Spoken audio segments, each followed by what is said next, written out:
Thank you for tuning in to the Cassandra Aaron Show. One more time, we're in the land of the living. Thank you so much. I have my wonderful guests here, and we have with me Michelle, I have Shavonda, I have Claire, and I have Mark. I believe today that we have a good show. I believe it's going to be worth your while. You know, anytime you try to do something positive for the community, you always get these obstacles. But today I'm here to let you know that we overcame every obstacle that came my way, because this message was not supposed to go forth, but we declare and decree on this day it's going forth. We want to talk about pastor kids that's dealing and struggling with drugs. Let's just jump right into it. It's hidden in the church. Nobody wants to talk about it. Everybody want to think that pastor kids are angels. And we're here to let you know that they're not angels. So without further ado, I'm going to let my panels talk and tell us, why do people feel like pastor kids are above God? Well, I don't really think it's just pastor kids. I think that it's a lot of people in the church. You know, coming from a church background, sometimes, you know, God is able, you know. So I think that sometimes people forget that even if you are the pastor, even if you're the first lady, even if you're the you know, are you born in the church or whatever, we all have problems. We all have different things that we go through, and sometimes people can make it seem like, you know, oh well, you know, God has blessed me like holier than thou.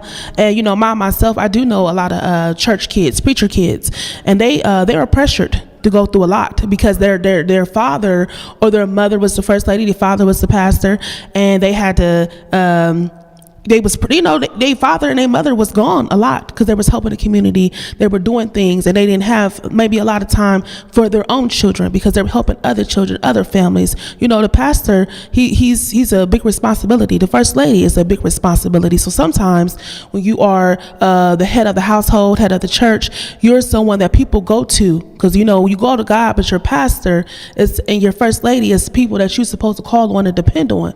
You know what I mean? So sometimes we forget, as the people, as the church, that they have families too. They have children too.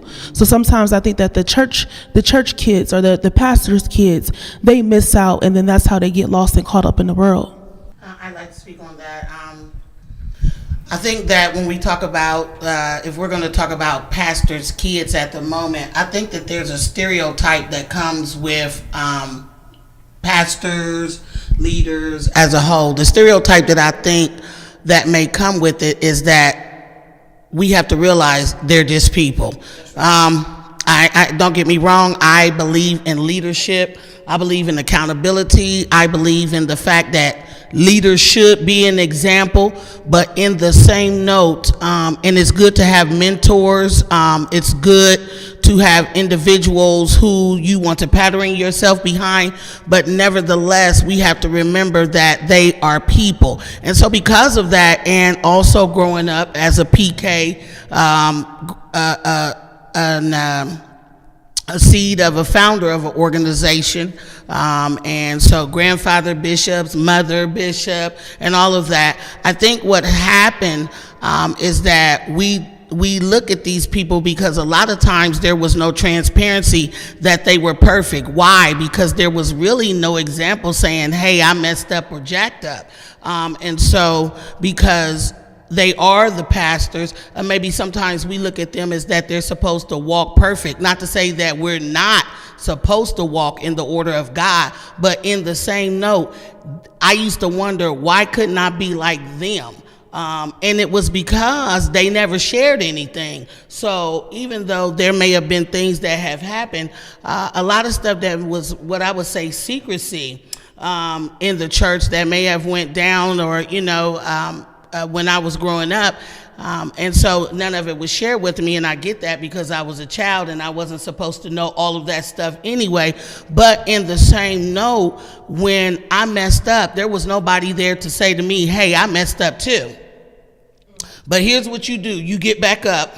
You know what I mean? You shake the dust off. You don't wallow in that. And so then I looked at myself as imperfect, thinking that something was wrong with me. And then these individuals are perfect. And so because of that, because I was not like them, in some degree, still not knowing what they are, then that's when I started smoking weed, doing primos, crack, because there was a void. I was going to church Tuesday night Bible study, Wednesday night prayer and praise, Friday YPLJB, and God forbid we started Sunday at 9:30 and probably didn't get home till about 9 o'clock at night, and so in that routine, it was just, you did it your whole entire life, but in that, it was just routine. There wasn't nobody when you were down on the altar saying it may get hard, when they was telling you to clap and say Jesus, you're gonna have some struggles, but when you do, or you gonna mess up, because you're gonna mess up sometimes, and so, but nobody was saying that. They weren't saying when you mess up, I'm right here to lift you. I messed up too, I did this, but when that happens, I'm here to hold you up. I'm here to build you up. I would just say, kind of to reiterate the point, that when we look at preachers' kids, deacons' kids, down to, my mother, very involved in like the kitchen ministry. Anytime you have a parent or a caregiver, just somebody in your family that is heavily involved in ministry, it does kind of shed a little bit extra light to you. But I think, like my sister said here, like, we have to recognize that people are people. Like, even, and I think my experience was a little bit opposite in that, coming from a long line of women in ministry. But my grandmother, my mother, my great-grandmother, very transparent about some of the struggles that, you just happen, just the light that you have being a church person. And when you mess up, people hold you to a different standard. But I think that we all have to kind of look to our word and see that even Jesus loved people that were not perfect. Even, we embrace cultures and groups of people that found their own healing being imperfect. And God used extremely imperfect people to do wonderful, working, powerful things. And so I think, like, even with children in ministry, period, even if your parents aren't big in ministry, if you were raised in the church, you definitely have a different light on your back than a lot of your peers. So that carrying its burden, and from a therapeutic standpoint, sometimes just that burden of carrying that burden. You might not even be ridiculed, you might not even have people shunning you, but just the fact that you're carrying a burden that I might be ostracized because I'm a Christian, or I might be pushed to the margins because I believe something, I do a little different, I kick it different, or, on Wednesdays, I can't go to Wet Willie Wednesdays, I got to go to Word on Wednesdays, and that's going to be that. So, yeah. You know what? Go ahead. One thing I have learned about, church and being separated and being called and being anointed. They say we're supposed to be a light to the world. So I think that sometimes we kind of forget, that we're supposed to be a light. Sometimes everyone is not maybe where everybody's not where they maybe want to be in their calling or ministry or whatever. So I think that, having a sisterhood, having holding each other accountable, but also praying for one another. We all make mistakes. We all fall down. Children, you train up a child up a way it should go and never depart from it. So last night before, I knew I was coming here. I knew I was going to be tired, because by the time I came home, I was tired. But I said, I told Miss Cassandra I was going to be on her show today, and I started praying. I was telling, when I was actually having dinner with a couple friends, and I was just telling them my testimony, and they wasn't raised in like church and everything. And when I got home, I just started praising God. I started praising Him, because what I learned? I said, what? God is able. God is a restorer. God is a deliverer. God is able to do anything that you have ever lost. And if you fall, I just thank God that I have a family that was brought to the church. My family may have backslid, but I know how to call on the name of Jesus. I know how to plead the blood. I know how to cast out demons in His name. I know if it's something in a situation, if I can't even talk, if I just want to cry, I know that Jesus is able. And I know that me being a light to the world, maybe they don't know, or maybe they, with my testimony in my life, if God blessed me with a mic, if I could inspire people, if I could help people and say God is able, He did it for me, He'll do it for you. Amen. Church hurt is real, but God is able. Amen. Thank you. God is also real. Yes. Thank you. And I think, too, that's a fascinating topic. And I think what you've got is one of the bigger pictures, or under the big umbrella, is the Spirit of God is releasing some grace for what in previous generations there was no grace for. So now what we're doing is we've talked for probably 100 years about a dispensation of grace, and I think we're finally seeing a manifestation of what previous generations have fought and sowed and tried to bring forth, and their effort was not in vain, and our existence proves we are literally the harvest of their effort. And now we can possess a grace to forgive, love, and minister to these instead of just saying, no, you can't come in. Now we can say, not only can you come in, you're just as valuable as I am. And so there's but previous generations didn't have that. That's right. That's But now we do. So it's a powerful thing. Thank you so much for sharing that. Amen. Amen. But I wanted to touch base on this. Why do we feel that, and I'm talking about pastors' kids, because I'm going to tell you this. I had a ministry called Take It to the Highways and Byways, Take It to the Streets, Take It to the Streets, outside the four walls of the church. And this ain't nothing that I read in the book. It ain't nothing that I read. This is stuff that I walked through. And so when you have a ministry right down in the heart of the city, down on 848 East Main Street, and then you've got Friends of the Homeless right across the street. So people from Friends of the Homeless would come over to Highways and Byways, and we would just pour in love. Most of these men were pastors' kids. They were pastors' kids, pastors' bishops. And when you hear the stories, and I mean, this is nothing. People know, I know the deal. This is real stuff, and we could testify all day. We could testify how God delivered us and saved us and freed us. And we talked about how God delivered us from alcohol and heroin and, on and on and on.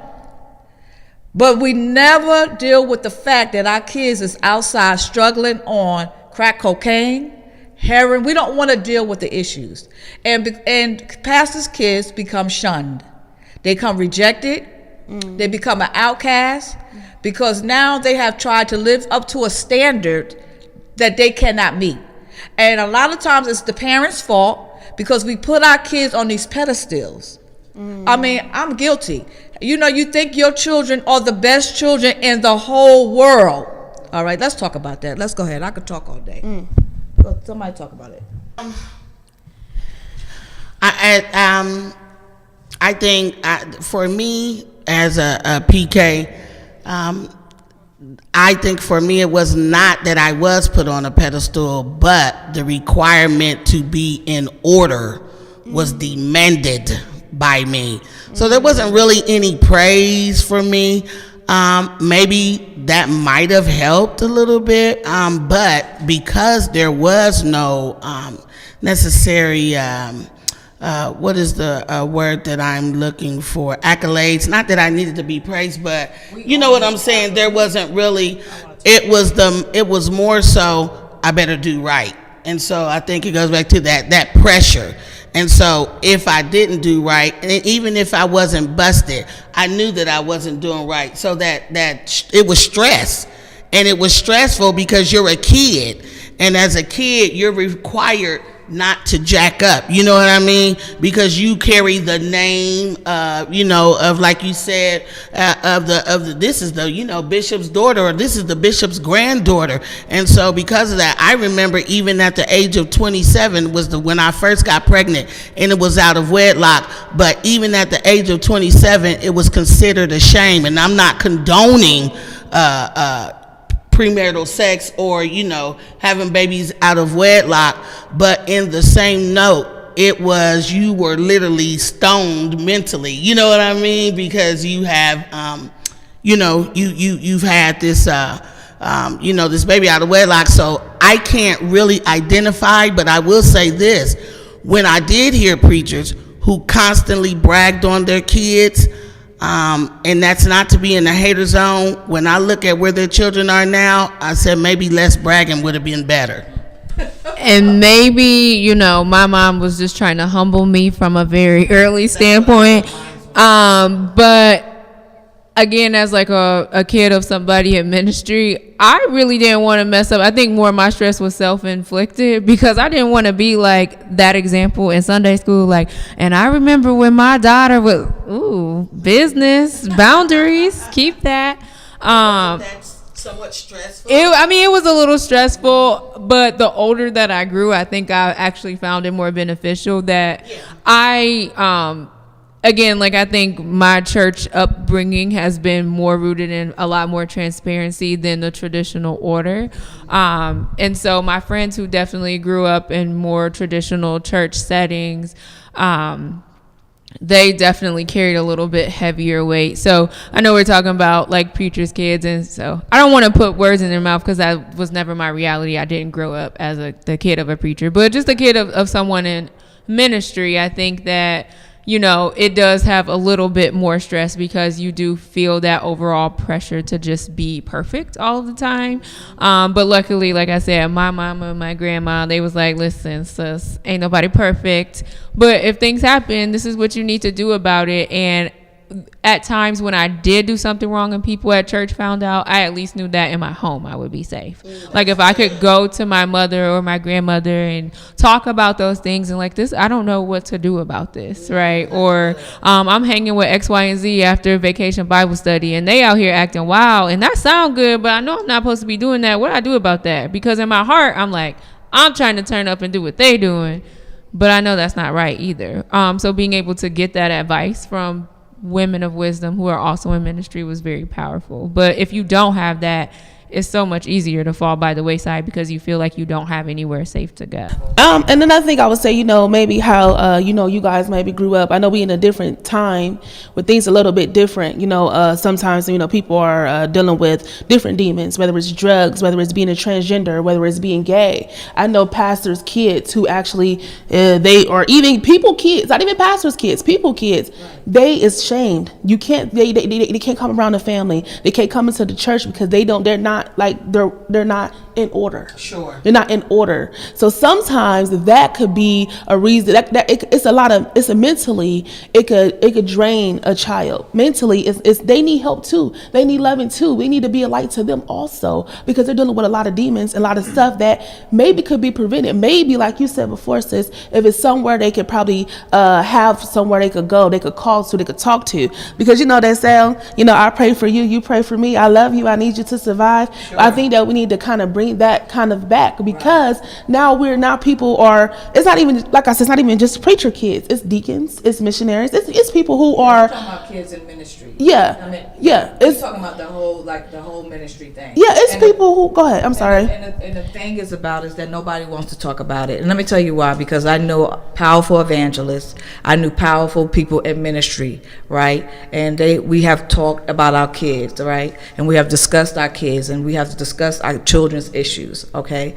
But we don't have nobody else to talk to. It just stays right here at this table, and it goes no further. And we go to church with our hats, with our Bibles, with our briefcases, knowing deep down inside that our kids are out there struggling and going through. Some of them are trying to commit suicide. Yeah. Some of them are killing other people. Some of them are killing themselves. Yeah. But we have nobody to talk to. And you say, why is this forum? Why are y'all dealing with pastor kids? Why? Because it's an epidemic. It's right in our front door. It's right in our back door. And nobody talking about it. But we shouting over it. We speaking in tongues about it. We lifting up holy hands. But nobody want to talk about it. And we're walking in the church and our children ain't nowhere to be found, and our grandchildren are the only ones in the church because they can't tell us no, right? So we look behind. All right, we look behind our children not in the church. Why are they not in the church? Because they know how we're living outside the church, right? They know that we're putting on fronts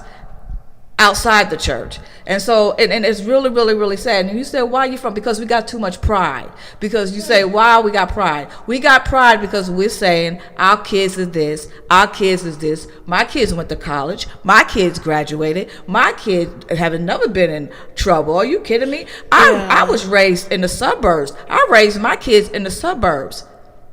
And you know what? Like I said before, it's a lot of people, preacher kids, people, they brag on people, kids and stuff. You don't know what they're going through. And sometimes kids do speak up and say, hey, I'm going through this. I'm suffering from this. I'm dealing with this in school. These kids in school going through a lot of stuff. You know, a lot of suicide is happening right now at this time. A lot of pills and stuff. A lot of things is getting wrapped up in this world. What's the name of the drugs that they're on? Percocets, Molly, Waka Flocka, cocaine, K2, drugs, everything. lean, Yeah. all that stuff. Suboxone. All that stuff. So suicide is also very real. I watch the news every night, and it's always someone, not even in Columbus, Ohio, people all over the world are killing themselves, hanging themselves, self-hurt. I worked in different mental health places, psychiatric hospital. These kids is going through a lot of mental stuff because of the pressure, because of the pride. And sometimes they do tell their parents, but the parents won't say anything because they don't want no one to know.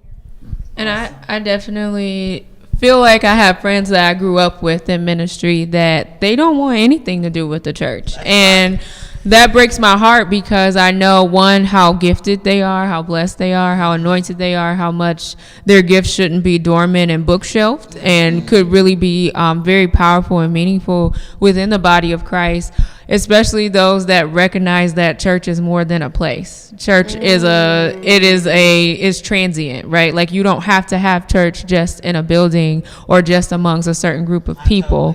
And I think that we would find that a lot less of children involved in ministry, or even children that came on their own and they were outcast from the church at one point. We would find that they would be more likely to stay if we took church other places, right? Like, just like depression takes place in prison, it takes place in the dope house, it takes place in the sanctuary, it takes place everywhere. And so we are the church. Like, the physical element of a church is not the church. And so if we did a better job of trying to say that church can take place in the crack house, just like it could take place in, you know, a cemetery, it could take place a lot of different places. And I think if we did a better job of trying to integrate that ministry and catering to people outside of a physical place, we would find that maybe we could actually touch the people that need to be touched. Let's just jump right into this because I have a problem with, and listen, we want to help these children, right? We're not here to bash past the kids. What can we do to help? Because I know a lot of people say, go into a drug rehab. Fake news. Say that again? Fake news. That is fake news. Right. I know people that went into about 5 rehabs and still struggling with drugs. How can we help? How can the church help? Let me tell you this real quick. So when I had a church, my church was built on nothing but, I don't even want to say that, but a lot of them were gifted and anointed. I'll put it like that. They were gifted, they were anointed, but they struggled. When I tell you gifted and anointed, but they struggled. Mm-hmm. And people will come into my church ministry, whatever, and they would say, why do you got them playing the drums? Why you got them singing and leading praise and worship? Why do you got them on the first, on sitting in the front pews? I would say, how dare you? Where else they gonna go? If the mother ain't gonna take them, the bishops ain't gonna take them, the church ain't gonna take them, who are you? The Bible says, make sure you don't entertain angels unaware. Who are we to tell who come in the church and who lead praise and worship, who can sing, who can preach? Who are we? Man, I'm telling you, this was a hot show, and we really didn't even get to the nitty gritty of it. So please, this is just segment 1. We'll be doing segment 2 next Saturday.